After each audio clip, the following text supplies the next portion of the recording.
আপনারা শুনেছেন যে কিছুদিন ধরে বলা হচ্ছে, বিএনপির বিভিন্ন মিত্ররা বলছে যে আওয়ামী লীগ ফিরে আসলে যারা গত বছরে জুলাই আগস্টে প্রোফাইল লাল করেছিল তাদের বিরুদ্ধে নাকি প্রতিশোধ নেবে। অথচ গত 11 মাসে, 1 বছরের কাছাকাছি সময় হয়ে যাচ্ছে, ইতিমধ্যে কিন্তু বাংলাদেশের মানুষ বুঝতে পারছে কিভাবে তারা নিজেরাই বিএনপি এবং জামাতের বিভিন্ন ধরনের সন্ত্রাস, চাঁদাবাজি এবং চাঁদা না পেয়ে যেভাবে মানুষকে ধর্ষণ করা হয়েছে, নারীদের উপর যে অত্যাচার করা হয়েছে, তাতে বাংলাদেশের মানুষই কিন্তু লাল হয়ে গেছে।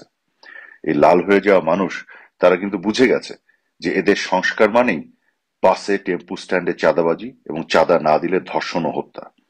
কাজে এদেশের মানুষ কিন্তু নতুন করে তাদের মধ্যে কোনো আশা আকাঙ্ক্ষার কোনো জায়গা নেই এদেরকে দিয়ে। বরং বাংলাদেশের মানুষ এখন বিএনপি এবং তাদের এই মিত্র যারা যারা আজকে বলার চেষ্টা করছে যে আওয়ামী লীগ ফিরে আসলে প্রতিশোধ নেবে, বাংলাদেশের মানুষই এই বিএনপি এবং তাদের মিত্রদের লাল করে দেওয়ার জন্য অপেক্ষায় আছে। আমি দ্ব্যর্থহীন ভাবে বলতে চাই, যারা বিভ্রান্ত হয়ে গত বছরের জুলাই আগস্টে প্রোফাইল লাল করেছিল, আজ তারা নিজেরাই তাদের ভুল বুঝতে পেরেছে এবং সবচেয়ে বেশি অস্বস্তিতে পড়েছে। আওয়ামী লীগ তাদের প্রতি সহানুভূতিশীল।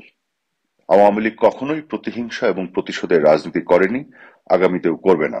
আওয়ামী লীগ সাধারণ মানুষের জন্য কাজ করেছে, সাধারণ মানুষের জন্য কাজ করবে, এবং সাধারণ মানুষ যারা সবাইকে সাথে নিয়েই আওয়ামী লীগ আগামী দিনে পথ চলবে। কাজেই এই যে ধোঁকার মধ্যে ফেলা হয়েছে যাদেরকে, তারা তো উপলব্ধি করতে পেরেছে এবং তারা আজকে অনুশোচনা করছে। আমরা তাদের পাশে থাকবো। কিন্তু যারা অন্যায় করেছে, হত্যা করেছে, ম্যাটিকুলাসলি প্ল্যান করে মানুষ হত্যা করেছে এবং গত 11 মাস ধরে মব তৈরি করে যেভাবে অত্যাচার করেছে, ঘরবাড়িতে আক্রমণ করেছে, যেভাবে জঙ্গি কায়দায় মানুষকে হত্যা করা হয়েছে, নারী ধর্ষণ করা হয়েছে, এগুলো তো অপরাধ। আওয়ামী লীগ যেমন প্রতিহিংসা এবং প্রতিশোধের রাজনীতিতে বিশ্বাস করে না, একইভাবে অন্যায় এবং অপরাধকে বিচারের আওতায় আনার রাজনীতিতেও আওয়ামী লীগ বিশ্বাস করে। অন্যায় এবং অপরাধ যেগুলো সংঘটিত হয়েছে, সেগুলোর বিচার আওয়ামী লীগ করবে।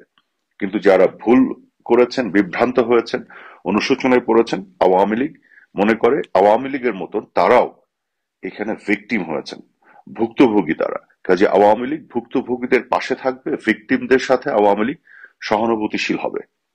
এটাই আওয়ামী লীগের রাজনীতি। ধন্যবাদ।